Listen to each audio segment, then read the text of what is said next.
Il est très important aujourd'hui en entreprise de gagner en productivité, en utilisant les outils bureautiques de manière efficace. Je vous propose au travers de cette formation une thématique essentielle en gestion, celle de l'élaboration d'un tableau de bord dynamique sur Excel.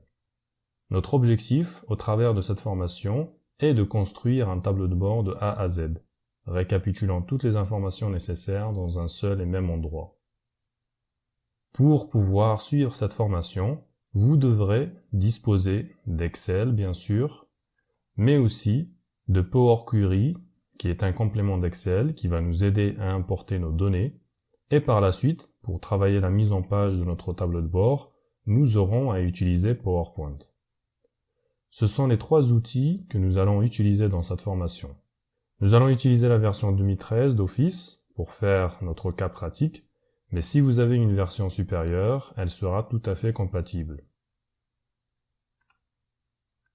Alors pourquoi utiliser Excel alors que d'autres outils existent pour faire des tableaux de bord?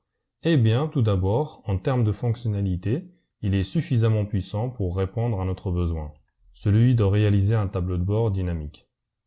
Ensuite, Excel est présent dans presque tous les postes de travail en entreprise. Donc en termes de disponibilité, il a un avantage. Et en termes d'utilisation, il est beaucoup plus simple, surtout si vous avez déjà l'habitude de l'utiliser dans votre travail. Il reste de ce fait accessible à tous. Nous n'allons pas utiliser Power View pour générer le tableau de bord de notre cas pratique. Nous allons faire cela manuellement pour avoir plus de contrôle sur ce que nous souhaitons visualiser et surtout de pouvoir travailler le style et la forme de nos graphiques et tableaux de bord. Vous l'aurez compris, cette formation est orientée pratique.